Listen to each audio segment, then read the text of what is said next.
Hey guys, welcome to another round of listening to somebody that knows nothing about cycling talk about cycling. Um, so this is the Cat 3-4 race that the Velobrew guys and gals put on down in Jacksonville at the Florida State Community Junior College or something like that. I can't remember, but it's down in Jacksonville. It's this wide swooping course where they teach people how they teach them to drive trucks. So it's these wide swooping turns. It's nice because there's no furniture. And so this is the beginning of the 3-4 race. We're going to do 20 laps. And I'm pretty much just sitting on the back just to try to warm up, which is probably not wise because if somebody went right now, I'd be in no position to cover that gap. But my legs are pretty worn out from doing the Masters race. And so I'm just really trying to kind of, number one, get my legs back underneath me, but also warm up. And so, I don't know, here it is. It's gorgeous weather. It's not too hot, not too cold. The Masters race, which was before this at about 8:30 in the morning, was a little bit cooler. And so it's actually like perfect weather. As far as the overlay, I've mentioned this in the other race cast, but across the top is the power across time. And so you see a couple of big spikes there at about a third of the way through, and then again about halfway, and then again at about 3/4, and then a long stretch, and that's from being trying to break away. So that's power along the top, and then you've got lap and the lap number along with time day below that, cadence, speed, heart rate, and then below that 3-second average power. I'm filming with a GoPro 4 up front and a Garmin Verb Elite on back, and mixed with Garmin Verb software and iMovie. So anyway, so some of the players here. This is the 3-4 race. This is my first 3-4 race, so not sure what to expect here, other than to get my doors blown off. Is all I really expect to happen.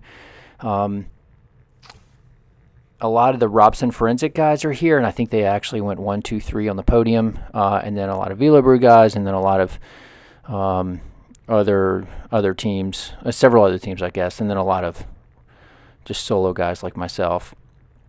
I don't have a team, not working with anybody, not working for a sprinter in the back or anything like that. So I'm really just kind of sitting on the back, letting the legs warm up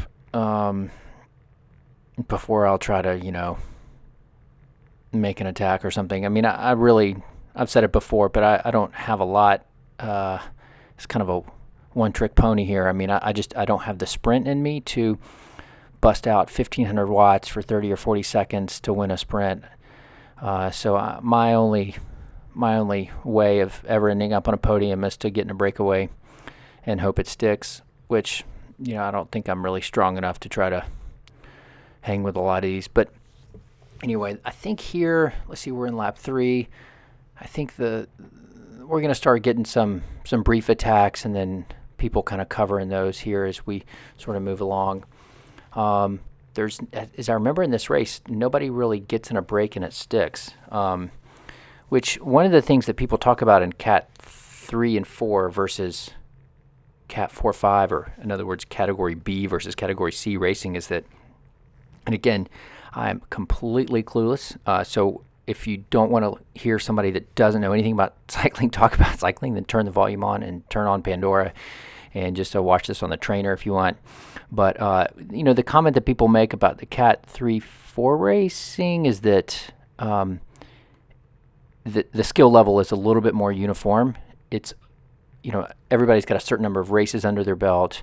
The skill level is a little bit more cohesive as opposed to Cat 4-5 or C category races where everybody's racing purely based on just the fact they haven't raced more than 10 races. And so you've got guys that could be Cat 1, Cat 1 or 2, along with people that are truly just learning, racing, and they're not as skillful. So it can be quite deceptive between a category B race and a Category C race, from what I understand. And in fact, because everybody's so antsy in a Cat 4-5 or C race, that it ends up being just a frantic mess. So I'm really not sure what to expect here, other than just to get my doors blown off, to be frankly honest. And so you see here, I guess there's actually, the group is kind of starting to split up at times, and then you've got guys that'll cover that. And in fact, it looks like there's a little move kind of going here, and you see the whole group speed up to cover that break, cover that gap. I still don't have my legs underneath me to really go after a break at this point. I think I'll attack a couple times here. If you look across the top there, the big spikes are when I try to attack, and then if I look back and it's being shut down or I'm pulling the whole group, then I honestly would just freewheel. I don't see a big purpose in towing the whole peloton around this course for no reason. So if I'm in the front, I want to be attacking it. If I'm not in the front, then I'm literally going to soft pedal till I'm in the back. So you see here it looks like a couple guys have tried to attack, and then we're kind of covering that break. And again, to be frankly honest, I'm in the worst position to try to cover any break. I mean, I'm 10 people down, and when you see it start to mushroom out, it usually means it's been kind of shut down. And then so what you'll see is somebody else kind of start to go. When I see that mushroom out, that is like a sign to me to go. So I see it mushroom, and so I'm going to start kind of getting up in the front, because I know it's only a matter of time before that rubber band, it's going to get stretched out repeatedly during this, and at some point it's going to snap. And the question is, are you on the front side of the rubber band or the back side of the rubber band? So we're working here, but again, you look back in the rearview mirror and the whole thing is, we're just pulling the whole group around. So I kind of come out, and then I kind of give a dig to see if I can catch up with that guy, and then see if I can break the group and break that rubber band. So I go, still trying to go, and looking back, there's whole groups coming along. So I'm just going to literally flip to the side and just sit in. I see no point in towing that whole group around this track. So I just kind of sit in, get my heart rate back down, and see what's going to happen. Let other people kind of tow. Not that there's not a place to work on the front, but I mean, I don't see a whole lot of reason. I mean, if we all just want to freewheel around this place, that's fine, but it's not going to help my cause. So this section here has a pretty big headwind, and so you got to be careful about when you attack. I mean, if you attack into a headwind or a crosswind, it can be quite difficult. And I can't tell when there's a preem lap. I think I tell that guy on the left just to go ahead and go.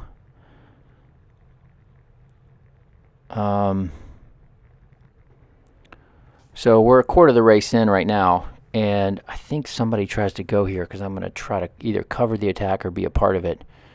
I can't really remember. But for some reason, I just always, when I would try to go, it was in this back corner here, coming out of it, just to see what could happen. So I kind of swing out,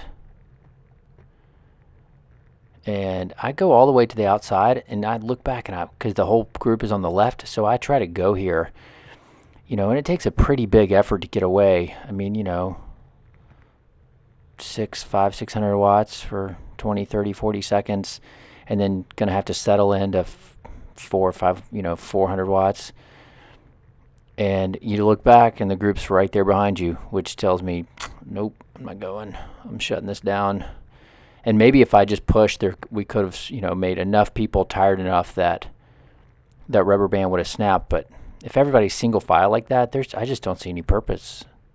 I mean, it probably works sometimes, but at least with my fitness right now, I don't think that I can just drag the group around until the rubber band snaps. It's got to be literally a break from 5-6 riders back, 700-800 watts, and trying to get that big gap. Just towing everybody along just to tire everybody out, I don't think is going to work for me, at least where my fitness is and where I am Because there's some fast riders, man. I mean, these guys can all spin, and it's not like, you come out here and just show everybody up, because that is not how it is. I mean, everybody's got good fitness, everybody's working hard, and definitely nothing's guaranteed. So I guess what have I tried to attack, like twice maybe? And then, so there's two guys going out, and see, again, I'm worried about that rubber band, and I'm like, dang it, man, those two guys, they're going to work. And I don't see really anybody working to cover that. And what that says in my mind, I'm either going to be a part of it or I'm going to shut it down. So I come along the inside, which is probably a little dangerous.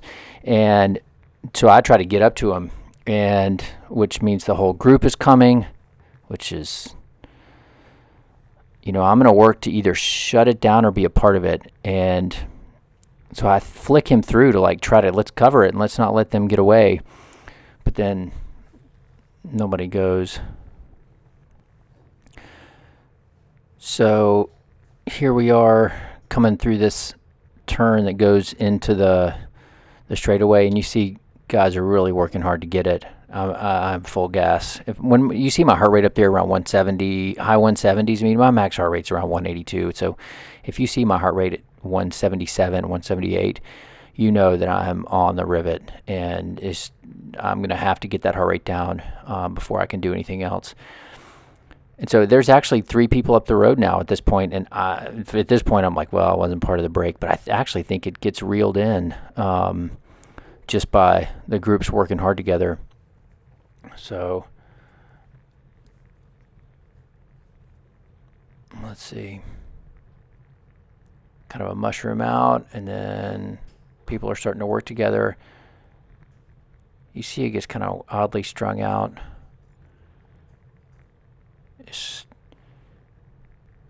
Seeing people are kind of knowing that if nobody's going to work together to bring that in, they want to be a part of it. But it's almost one of those where, since nobody's working together, but everybody works together by trying to be a part of the break, so the whole thing gets shut down. So I'm just literally going to go sit in on the back and just wheel suck. I'm completely gassed at this point. And if you look across the top there, I really just will sit in for, it looks like probably the next 2 or 3 laps, just trying to just chill, get something get the legs underneath, get a little nutrition, and then keep going. Because I just, at this point, because of the Masters race and we were in that break, and I was a book of matches, and I literally blew every single one of them.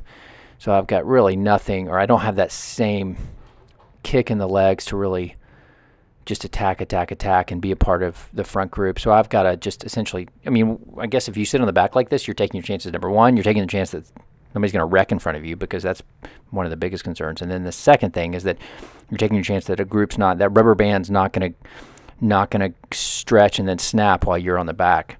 Because if you're in the back, you got no chance of covering it. Like right now, if breakaway goes away, I'm boxed in, can't go left or right. But then again, when you see the group mushroom like that, number one, everybody's slowing up. Number two, it probably means somebody's about to attack. So we're just, what are we? Are we halfway done? We're almost halfway done, yeah. I don't really have any genius strategy at this point other than just to pedal and see what happens. It always got fast in that backstretch right there.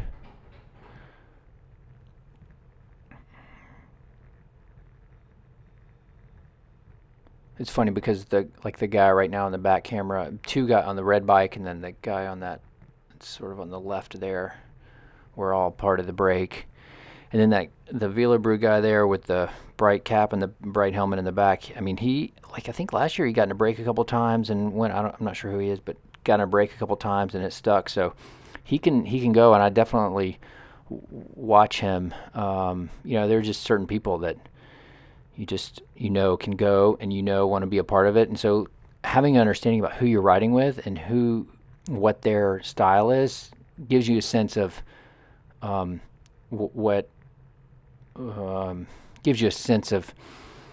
what to watch for. Because if you know that guy's going to get in the break no matter what, and he starts moving to the front, starts getting antsy, then you want to be with him. And especially if he's got the legs to make it snap, then you want to watch it.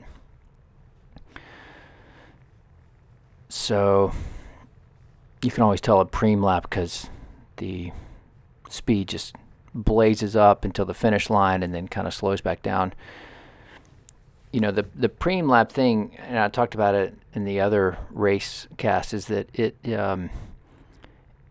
there are definitely people that will burn a lot of matches for not a lot of reward, at least in my mind, but just because it's not worth it to me to burn every match and then lose the race, because that's just where my fitness is. If you've got the fitness to win the preem and then stay on and burn it, then good for you. It's one of those where I've got a limited number, and I think I'm giving a little dig here, see if I can attack.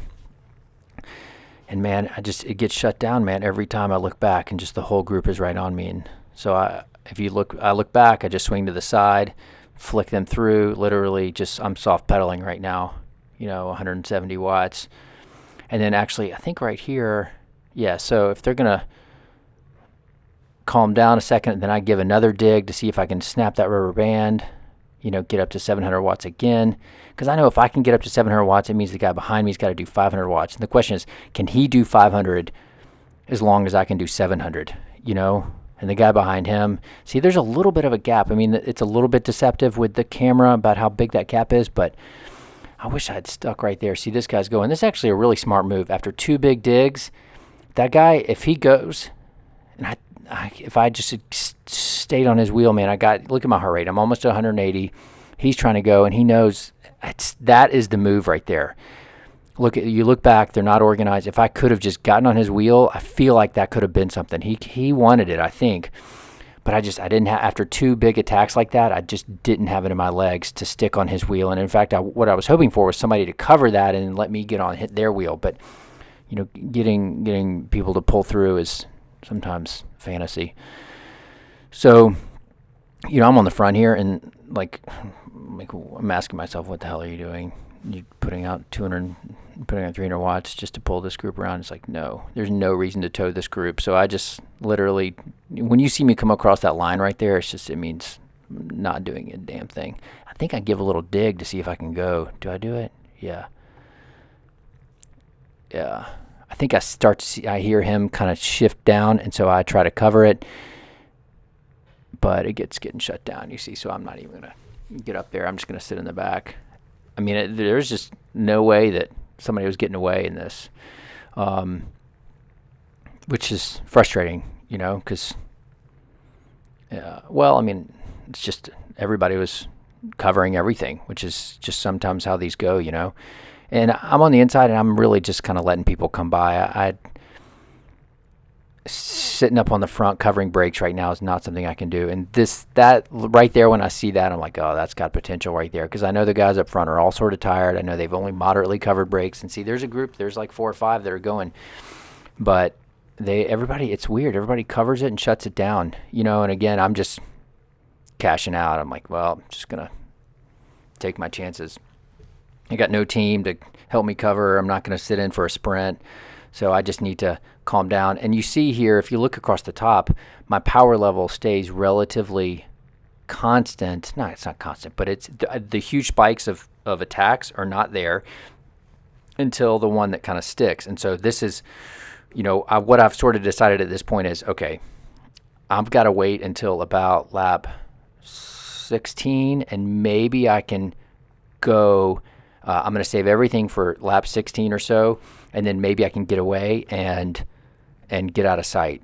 So I essentially just spend the next 3 or 4 laps just cooling down, sitting on the back. And again, it's risky to sit on the back. It's not like sitting on the back is number one easy, because what ends up happening is you get this accordion effect where you have these surges where you go 600 watts, 0 watts, 600 watts, because the front might be steady, but as the back has to cover small gaps, it stretches out and then calms down and then stretches out. And so you can see how the power goes from 85 watts up to, what are we going to go? up to 330, and then we'll go back down. So really just sitting in and just watching for what's going to happen.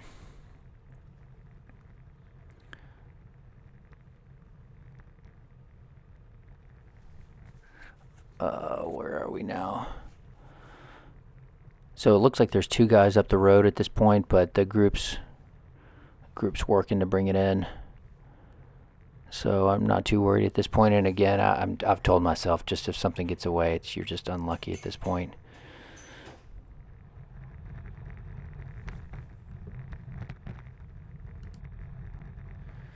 So we're coming back into that back stretch again, and again it looks like 2 guys are up there kind of trying to get a break for him, and it's like I never could get in a little break like that with somebody else. I don't know what it was. Like every time I would try to go, the whole group just right on me. And I think this is where no, I'm like, screw it, I can't cover that. I can't help, sorry. So we're making progress here. Where are we? 13 laps. Group totally mushroomed out. Just a big herd rolling around, which means that nobody's really pushing.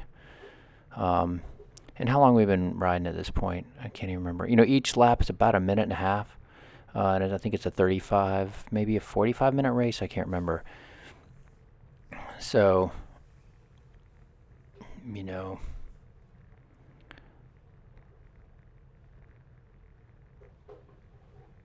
yeah, it's getting fast here. In little gaps. See that gap right there starting to form? I mean, that's a problem, and it makes me.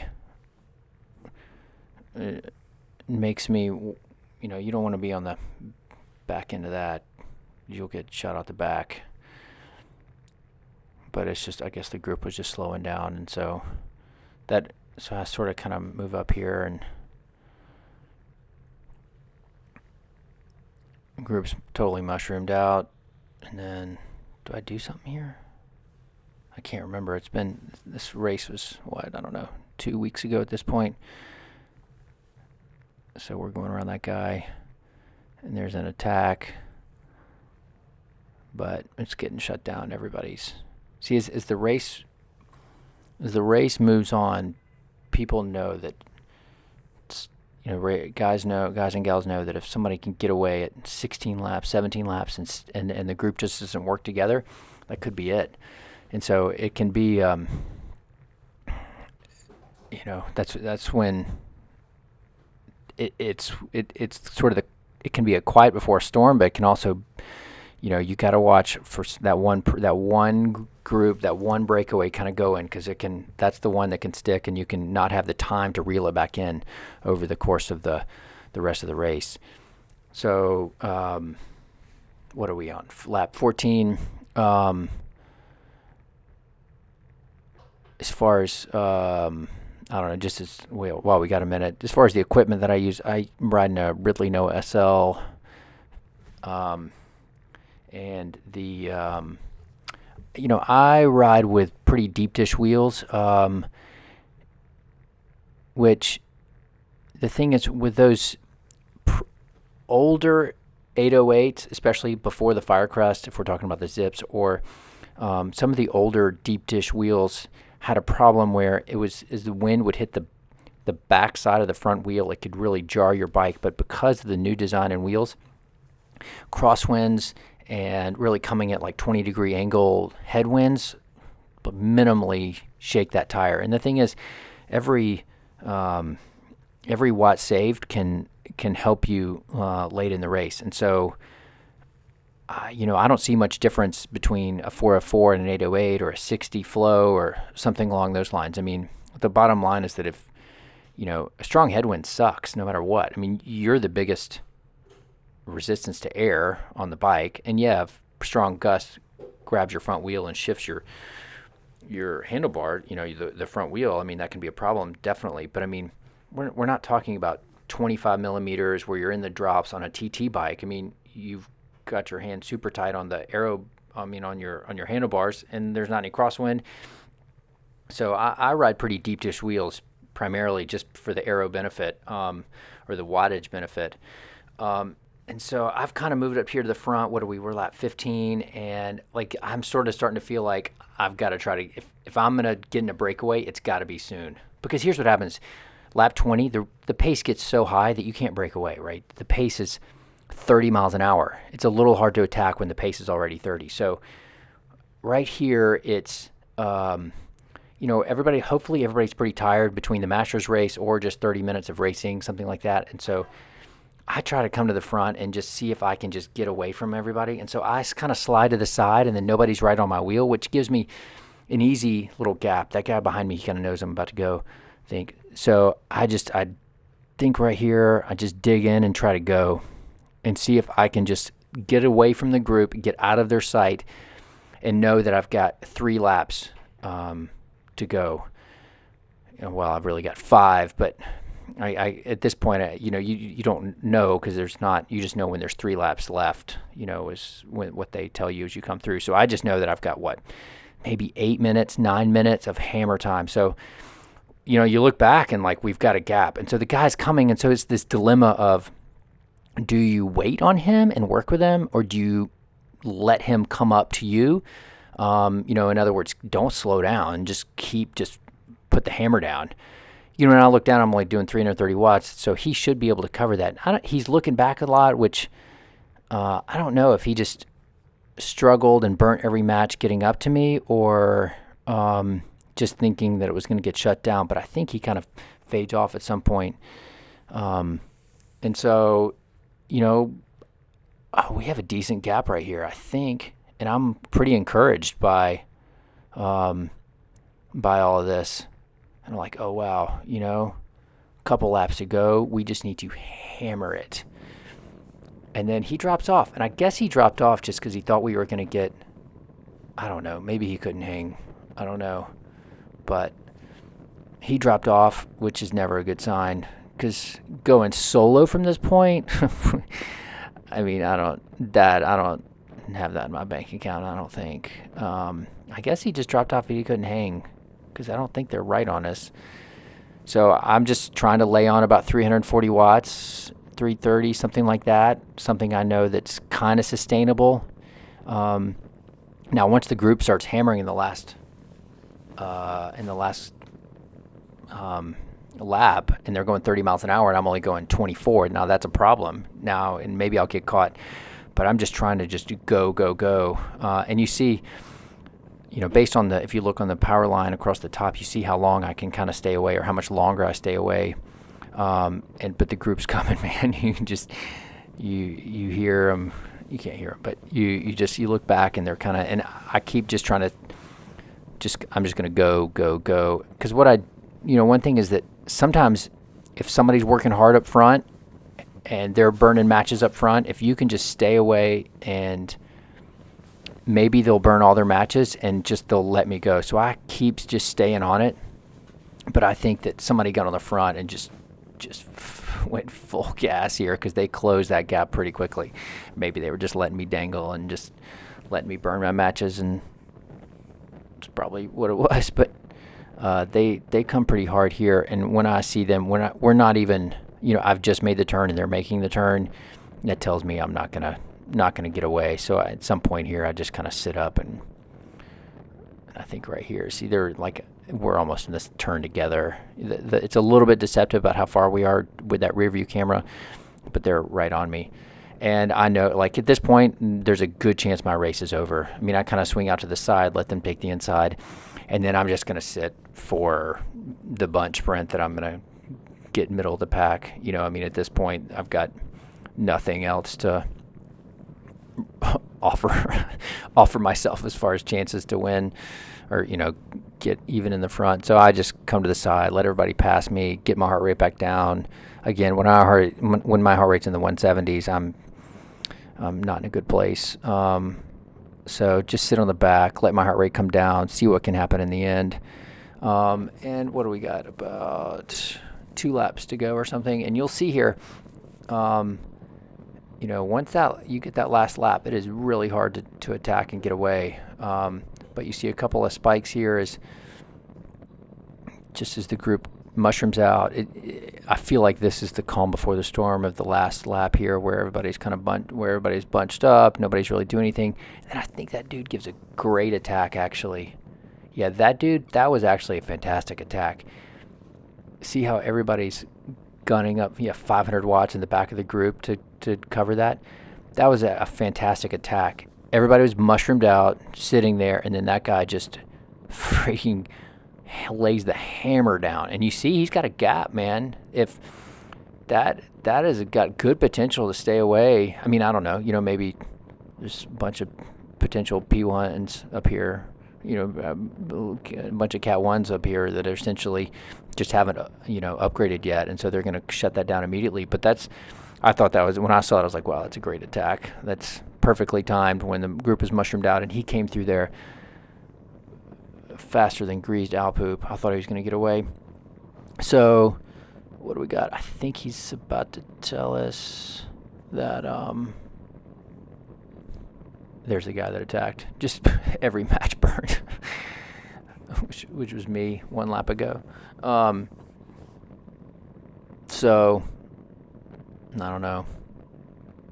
It sucks when you burn all your matches and you got nothing. And there's still, I was going to do the Cat, in fact I did the Cat 4-5 race after this, immediately after, and I debated even doing it just because I had nothing left in my legs. I mean, if you've barely got enough in your legs to attack in the Cat 3-4, the Cat 4-5, it's even, I feel like it's been even harder to get away in that race.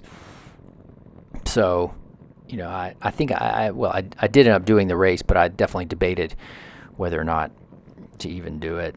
I really just wanted it as an opportunity to ride and to mix it up. So anyway, I think, are we in the last lap yet? I don't know if it turns 20 after we. I don't. What are we going? 25 miles an hour.